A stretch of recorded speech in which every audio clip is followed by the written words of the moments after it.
السلام علیکم ورحمۃ اللہ وبرکاتہ۔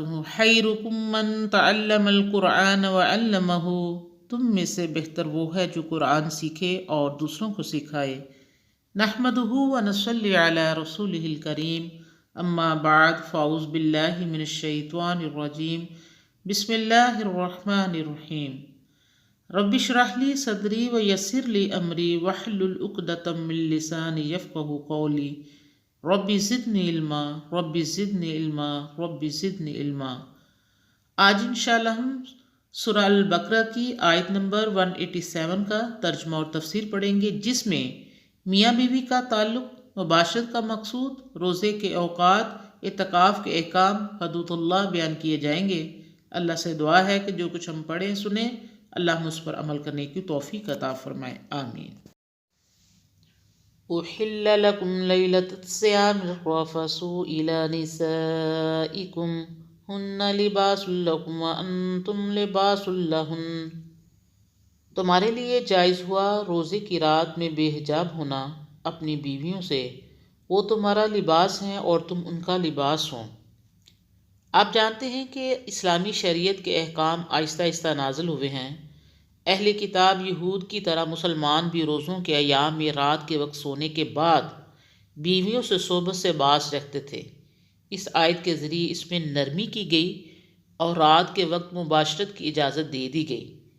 اس سے ظاہر ہے کہ اسلام جذبات اور خواہشات کو سرے سے مٹانا نہیں چاہتا، بلکہ تمام کام اللہ کے حکم اور اس کی مرضی کے مطابق ڈھالنا چاہتا ہے۔ جب اللہ تعالیٰ چاہے تو کوئی کام کرو اور جب وہ منع فرمائے تو اس سے رک جاؤ، چونکہ ہماری مصلحت اور بہتری وہی سمجھتا ہے، ہمیں اپنے نفع و نقصان کا کچھ پتہ نہیں۔ روزوں کے علاوہ میاں بیوی پر دن رات کی کوئی پابندی نہیں، لیکن روزے میں دن کے وقت منع فرما دیا۔ اگر کوئی اس حکم کی خلاف ورزی کرے تو اس کی سزا یہ ہے کہ مسلسل 60 روزے رکھے، یا ایک غلام آزاد کرے، یا 60 مسکینوں کو کھانا کھلائے۔ میاں بیوی کو ایک دوسرے کا لباس فرما کر اس قریبی رشتہ کو ظاہر کیا ہے جو انہیں اللہ کی اجازت سے ایک دوسرے سے حاصل ہے۔ یہ لباس کی تشبیہ کئی صورتوں میں موجود ہے، مثلا ان کے آپس کے قریبی تعلقات، ایک دوسرے کی محتاجی، جسمانی اعتبار سے انتہائی قرب، ایک دوسرے کے لیے زیب و زینت اور اطمینان و آسائش کا موجب ہونا، سب سے بڑھ کر یہ کہ ایک دوسرے کی انتہائی رازدار ہونے کے باوجود پردہ پوشی کرنا۔ غور کیجئے کہ ایک لفظ لباس سے کتنی باتیں سمجھا دی ہیں۔ میاں بیوی دونوں پر لازم ہے کہ وہ واقعی ایک دوسرے کا لباس یعنی رازدار ہے، امین، پردہ پوش، سکون قلب کا سامان اور راحت کا موجب ثابت ہوں۔ علم اللہ انکم کنتم تختنون انفسکم فتاب علیکم وعفا عنکم فالآن باشرہن وابتغوا ما کتب اللہ لکم۔ اللہ کو معلوم ہے کہ تم خیانت کرتے تھے اپنی جانوں سے، سو تمہیں معاف کیا اور تم سے درگزر کی، پھر اب اپنی بیویوں سے ملو اور جو تمہارے لیے اللہ نے لکھ دیا ہے وہ طلب کرو۔ تختنون انفسکم، تم اپنی جانوں سے خیانت کرتے تھے۔ بعض کمزور مسلمان اپنے ساتھ خود خیانت کے مجرم ہوتے تھے۔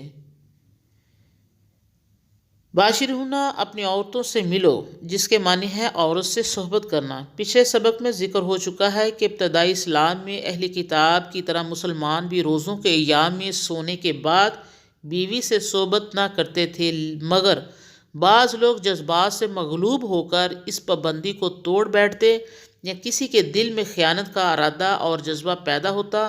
اللہ تعالیٰ نے بات صاف کر دی اور رات کے وقت کھانے پینے کی طرح مباشرت کی بھی صاف اجازت عطا فرما دی۔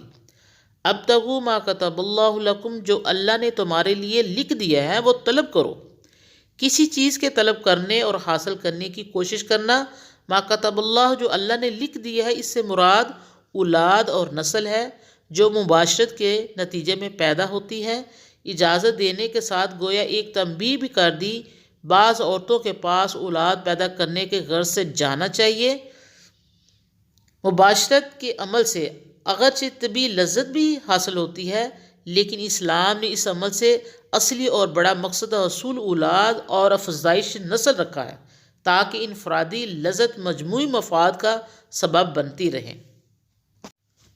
وَكُلُوا وَاشْرَبُوا حَتَّى يَتَبَيَّنَ لَكُمُ الْخَيْطُ الْأَبْيَضُ مِنَ الْخَيْطِ الْأَسْوَدِ مِنَ الْفَجْرِ ثُمَّ أَتِمُّوا الصِّيَامَ إِلَى اللَّيْلِ، اور کھاؤ اور پیو جب تک تمہیں صاف نظر آئے صبح کی سفید داری سیاہ داری سے جدا، پھر رات تک روزہ پورا کرو۔ الفجر، فجر سے مراد صبح جب روشنی مشرق اور مغرب کی جانب پھیلنے لگتی ہے اور اس کو صبح صادق کہتے ہیں۔ صبح صادق تک سحری کا وقت رہتا ہے۔ حدیث میں سحری آخری وقت کھانے کی بڑی فضیلت آئی ہے۔ رسول اللہ صلی اللہ علیہ وسلم نے فرمایا کہ بلال رضی اللہ تعالی عنہ جو لوگوں کی نماز کی تیاری کے لیے بہت سویرے اذان دے دیتے ہیں، ان کی اذان سے یاموس شمال جنوب میں روشنی دے کر سحری ختم نہ کرو بلکہ روشنی کے پھیل جانے کی معتبر سمجھو۔ حضرت عمر رضی اللہ تعالیٰ نے ایک مرتبہ فرمایا کہ سحری کے وقت کھانے پینے سے احتیاط اس وقت ضروری ہے جب صبح کی روشنی راستوں اور پہاڑوں کی چوٹیوں پر ظاہر ہو جائے۔ اللیل، رات، عربی میں رات کا آغاز دن کے خاتمہ اور سورج کے غروب ہو جانے کے فوراً بعد شروع ہو جاتا ہے۔ چنانچہ اسلامی کیلنڈر کی تاریخ غروب آفتاب کے بعد فوراً بعد شروع ہو جاتی ہے۔ اس کے برعکس شمسی سال میں تاریخ نصف رات گزرنے پر بدلتی ہے۔ الی اللیل، رات تک مطلب یہ ہوا کہ جو ہی رات داخل ہونے لگے روزہ افطار کر دو۔ یہ مطلب نہیں کہ رات کی تاریکی چھا جانے کے وقت تک روزہ رکھے رہو۔ اس حکم سے پہلے مسلمان روزہ افطار کرنے کے بعد جب سو جاتے تو پھر اگلی شام تک کچھ نہ کھاتے۔ اس آیت میں یہ اجازت دے دی کہ روزہ افطار کرنے کے بعد سے لے کر فجر تک کھاؤ پیو اور عورتوں سے صحبت بھی کر سکتے ہو۔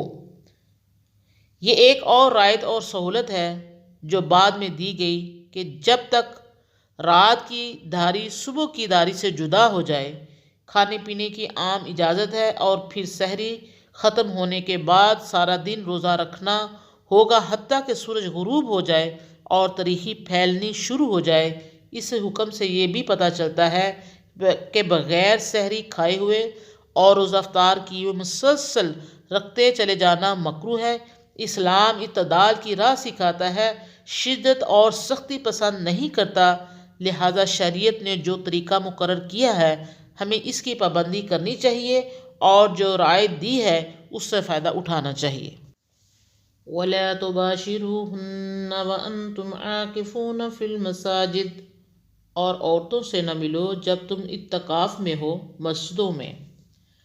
تُبَاشِرُوهُنَّ، عورتوں سے نہ ملو، یعنی صحبت کے علاوہ بوسہ و کنار بھی نہ کرو۔ عاکفون، اعتکاف کرنا، جس کے لغوی معنی ہیں اپنے کو کسی شے سے روک کر رکھنا یا ایسے اپنے آپ پر لازم کر لینا۔ اسلام میں اس سے مراد ہے مسجد میں بیٹھ کر اپنے آپ کو عبادت کے لیے وقف کر لینا۔ روزوں کے سلسلے میں ایک اور حکم یہ دیا کہ جب تم اعتکاف کر رہے ہو تو عورتوں کے پاس مت جاؤ۔ اعتکاف کے بارے میں چند مزید ضروری احکام ہم بیان کرتے ہیں۔ اعتکاف کرنے والے پر لازم ہے کہ وہ اس زمانے میں ہر وقت مسجد میں رہے، وہیں کھائے پیے اور سو جائے۔ صرف بدنی اور شرعی ضرورتوں کے لیے ہی مسجد سے باہر نکل سکتا ہے۔ اعتکاف کے لیے مدت کم سے کم 1 دن ہے یا زیادہ سے زیادہ کوئی حد نہیں۔ فی المساجد کے لفظ سے ظاہر ہوتا ہے اعتکاف ہمیشہ مسجد ہی میں ہونا چاہیے۔ اعتکاف کے دوران گفتگو جائز ہے بشرط مسجد کے احترام اور اعتکاف کے آداب کے خلاف نہ ہو۔ جناب رسول اللہ صلی اللہ علیہ وسلم کی عادت تھی کہ آپ ماہ رمضان کے آخری عشرے میں پورے 10 دن کے لیے مسجد میں اعتکاف فرماتے اور دنیاوی معاملات سے اپنا تعلق بالکل توڑ لیتے۔ اس لیے اعتکاف سنت کفایہ ہے، یعنی ایسی سنت ہے کہ محلے کا ایک آدمی کر لے تو دوسروں کی ذمہ داری ختم ہو جاتی ہے۔ اعتکاف کے بہت سے فائدے ہیں۔ روحانی قوت حاصل کرنے، ایمانی اعتبار سے تازہ دم ہونے کے لیے اس سے بہتر طریقہ اور کوئی نہیں، کیونکہ اس زمانے میں انسان اپنا وقت مسلسل اطاعت اور عبادت میں گزارتا ہے۔ اسے تنہائی اور یکسوئی میسر آتی ہے۔ ہمیں چاہیے کہ رسول اللہ صلی اللہ علیہ وسلم کی اس سنت پر پورا عمل کریں، ایمان کی روشنی حاصل کریں، اللہ تعالیٰ کا قرب حاصل کریں، رسول اللہ صلی اللہ علیہ وسلم کی خوشنودی کے مستحق ہوں، اور کم سے کم چند دن کے لیے کامل طور پر پاکیزگی حاصل کریں، دنیائی تعلقات اور معاملات سے کچھ مدت کے لیے اپنا رشتہ توڑ لیں اور معبود حقیقی کی طرف متوجہ ہو جائیں۔ تلک حدود اللہ فلا تقربوها كذلك يبين الله آیاتہ للناس لعلهم يتقون۔ یہ اللہ کی باندھی ہوئی حدیں ہیں، سو ان کے نزدیک نہ جاؤ۔ اسی طرح اللہ اپنی آیتیں لوگوں کے لیے بیان فرماتا ہے تاکہ وہ بچتے رہیں۔ تلکا یہ ان سے ان 6-7 احکام کی طرف اشارہ ہے جو پہلے سبقوں میں بیان ہو چکے ہیں۔ حدود، حد کی جمع سے مراد اللہ تعالیٰ کے مقرر کیے ہوئے ضابطے اور قاعدے ہیں جن کی پابندی پر بار بار قرآن مجید میں زور دیا گیا ہے۔ روزے کے برکات اور کی فرضیت بیان کرنے کے بعد قرآن مجید نے اس سے متعلق تمام ضمنی قوانین بتا دیے، اعتکاف کے لوازمات اور دوسرے ضابطے بھی واضح کر دیے۔ اب آیت کی اس آخری ٹکڑے میں یہ تنبیہ کی گئی ہے کہ تمام قوانین، اصول، حدیں اور بندشیں اللہ تعالیٰ نے واضح کی ہیں، ان سے منہ موڑنا اور خلاف ورزی کرنا معمولی بات نہ ہوگی، بلکہ انہیں مقرر کرنے والا اللہ تعالیٰ ہے جو حکمت اور علم والا ہے۔ اس کی ہدایات اور احکام برحق ہے، مصلحت پر مبنی ہے، انسانوں کی فلاح اور کامیابی کے ضامن ہیں۔ ان کی پیروی اور تعمیل سے دنیا اور آخرت سنورے گی، ان کی روگردانی اور سرتابی تباہی و بربادی کا پیش خیمہ ہوگی۔ اس لیے کسی انسان کو ان سے باہر نہیں جانا چاہیے، اس کے باندھی ہوئی حدوں کے اندر رہنا چاہیے۔ جس طرح اللہ تعالیٰ نے روزے کے احکام، اس کی حدیں، اوقات، اعتکاف اور اس سے متعلق دوسرے امور تفصیل سے بیان کر دی ہیں، اسی طرح وہ باقی احکام انسان کی فلاح اور بہتری کے لیے تفصیل سے بیان فرماتا ہے۔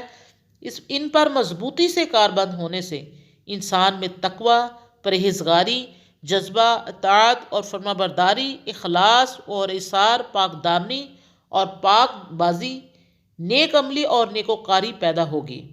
انسان اپنی کم فہمی کی بنا پر اپنی مصلحت اور بہبود کے لیے خود کوئی راہ قائم نہیں کر سکتا، اسے ایک بزرگ و برتر ہستی، عالم کل اور حاکم مطلق کی ہدایت کی ضرورت ہوتی ہے۔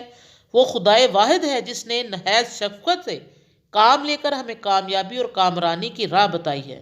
ہمیں چاہیے کہ بلا تمل اس صراط مستقیم پر چل پڑے اور مقصود اصلی پا لے۔ اللہ سے دعا ہے کہ اللہ ہم نے جو کچھ پڑھا سنا، اللہ اس میں جو کوئی غلطی کوتاہی ہوئی اللہ اپنی رحمت سے معاف فرما دے۔ اللہ ہم نے جو کچھ پڑھا سنا، اللہ ہمیں اس پر دل سے عمل کرنے کی توفیق عطا فرما۔ وآخر دعوانا ان الحمد للہ رب العالمین۔